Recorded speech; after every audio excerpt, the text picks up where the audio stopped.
Honestly, I'm shocked by the comparison. But which one do I actually prefer? Let's talk about it.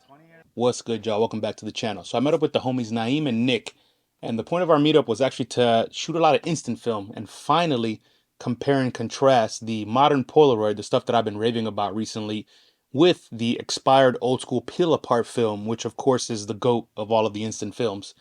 The goal here was to see exactly how do they look compared to each other. Is the modern one really that good as I've been saying? Well, there's only one way to find out, and that's actually to shoot the same image with both cameras and see what happens.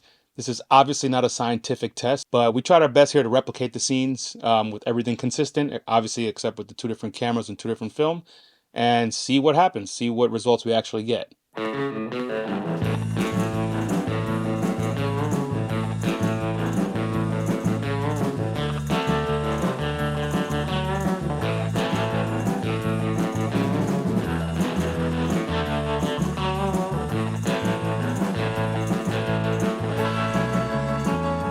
So let's talk about the actual photos. So we shot a bunch of different instant film stocks. I mostly did the black and white new Polaroid stuff. I did have some color Polaroid as well. And then Naeem also had some of that. And then Nick brought a bunch of stuff. He brought peel apart film, obviously. And then he also brought some really big 8x10 Polaroid, which is crazy to see. So you're definitely gonna see some of that in here. Okay, let's see what we got on the peels.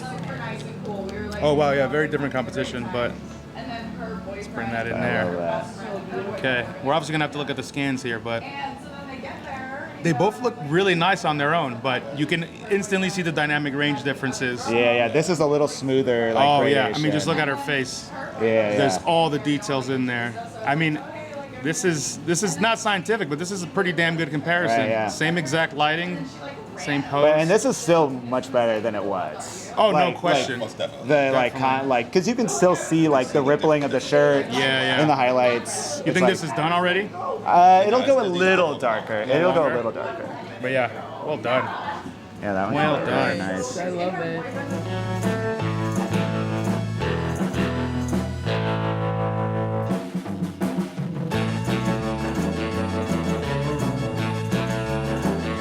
So this is the light right here. Every film photographer that's here, which is basically everybody, has preferred this light. I think we've taken most of our shots on the constant light. And it makes sense with film photography. You can't really see what you're doing, so to add another variable of a flash would just be kind of annoying. But with this, we got the light, and this is the controller. There's a fan on it. So that ensures that this doesn't overheat and can stay on for a long time. We haven't really messed with the bicolor situation yet, like to compare and contrast, but here you can change the white balance, and now we have really warm light. Change it back to cool light.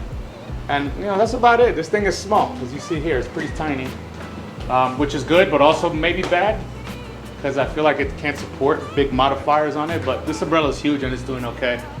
So yeah, I would recommend this to film photographers. I don't know how much this costs, but that's how much it costs. I'll put it right there. You'll see it eventually. But thank you to Zhiyun for sending it to me. Okay, 3, 2, 1. All right. Oh shit. Let me get that in there. Some of the juice. Some of the juice. Uh-oh. We'll hope for the So best. does that mean it didn't develop? No, it's just leaking out a little bit, but it should be okay. You're gonna have to clean the thing after? Probably.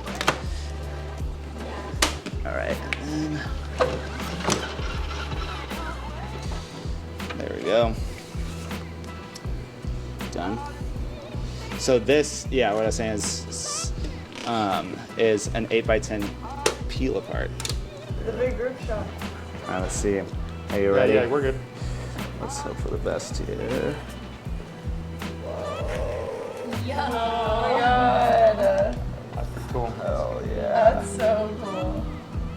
We look like a band. I know, yes. Look like a goddamn rock and roll band. Hell yeah. Oh my god. Start it up, baby. Today's the day.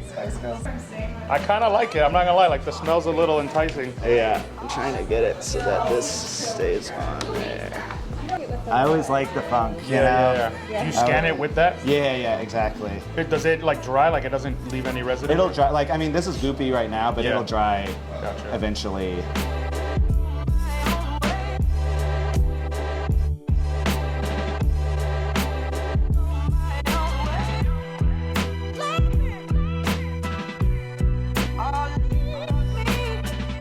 All right, so now let's talk about the head-to-head. I've got a couple examples here to show you so you can start to see some of the differences. And honestly, like I said, I was shocked. Let's check it out. So here, let's focus on the peel real quick. Go ahead. Oh, Nimi. Here, come check this one out. Okay. Oh, the quarter peel. Whew, what a tease. All right. Oh, damn. Ooh, That is fucking sharp. crazy. All right, I'm gonna reveal this one. So good. Oh. Oh, that's the shot comparison. Wow, that's crazy. So I will say, I underexposed this. Well, I metered automatic with not automatic, with my handheld, and then I underexposed it by 1/3 of a stop on purpose. That looks Because I didn't want to blow out anything. And you still see, like, we're getting pretty close to blowing out on the hand and on the chin. But here, you got every fucking detail. So interesting how my face shape looks different. Yeah, the lenses Yeah, are like still the different. Yeah, it's true. So But that's weird. so nice. It's weird looking at this now next to this, because without it, I would have been like, damn, this is the most incredible photo I've ever taken. Wah, wah. now I'm like, And then the damn. 4x5 comes out and goes That's crazy. wild. It's hard to compete with that. I mean, yeah. Yeah, that's you the- can't. And the film, 20 years old. Yeah, 20 years old film. It still looks like new, basically. Shit. So Oh, Yeah. and you stand here. Let's put it next to your face. And see. Yes. Oh, there we go. That works. There we go. Love Well it. done. Well done. It's hard. You need a This lot of is light. 50 ASA. So what's your settings for this right now with that constant light? 60th at f3.2, which is as fast as that lens 60th at goes. f3.2. Which is a crazy fast large format Yeah, lens, yeah, I was but gonna it's say. but it's still a 60th, which is on the lower end of what that camera can do. So now that you see it, you can kind of understand what I mean when I say I was shocked. I was actually shocked here because despite how good I think the modern Polaroid stuff is, and how much I've enjoyed shooting it, when you put it head to head with the peel apart film, it's almost a no contest. The peel apart film, despite being 20 years expired and being kind of an extinct formula, it just looks so damn good. And it looks so much better from a technical perfection point of view as compared to the modern Polaroid. So what do I mean by that? First and foremost is the dynamic range. You can see so much more information in both the highlights and the shadows. Clearly there's just more stops of dynamic range on that film compared to the modern stuff. And then because the image is so big, it's a 4x5 image, because it's so big, you get so much more detail, so much more sharpness, and obviously you're using glass lenses from these 4x5 cameras, so overall you can just resolve so much more, given that that film is meant to be used with these really high-end instant film cameras with big glass lenses for large format. All of that combined is just a pretty hard formula to beat. That's why peel apart is so damn amazing, because you get kind of the best of all worlds and the results speak for themselves. But that's not to say that the modern stuff is whack, because it definitely isn't. As you already know, I'm a big fan of it, and I think it's a really fun medium to use, especially given the results that you can get with it now. But when you compare the two, you see that the modern Polaroid stuff is really trying its best to keep up. You get a lot more dynamic range in it, but there's still it's limited compared to the old school peel apart stuff. And that's just a fact. Like, it is what it is. It's not a knock on it, but that's just kind of how it rolls. And obviously Polaroid has been working on this formula. They made it a lot better in this most recent iteration.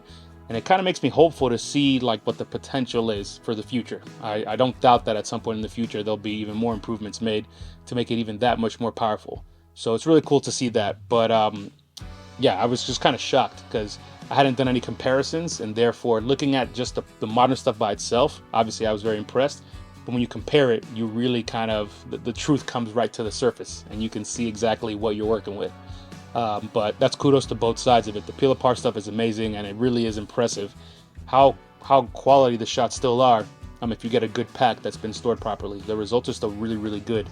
But obviously you got to pay a lot of money for that. And that's the main reason why I still think the modern stuff is the better option nowadays, because the results are pretty good and it's significantly cheaper and significantly more accessible compared to the old school stuff.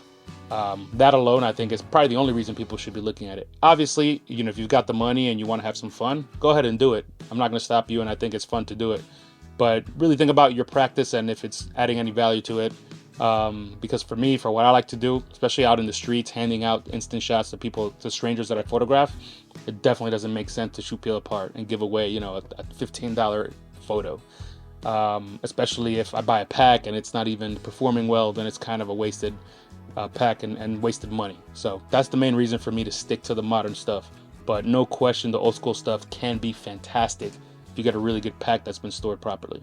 So what do you think? How does the comparison stack up for you? I know it wasn't apples to apples, but we did try a good amount to get things kind of in a state where you can compare. So do you think the modern stuff actually holds its weight and stacks up nicely against the old school stuff?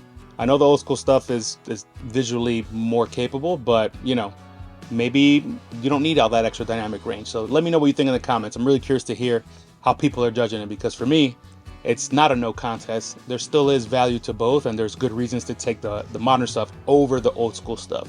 All right, y'all, that's the video for today. Hope you enjoyed it. That's it. Peace.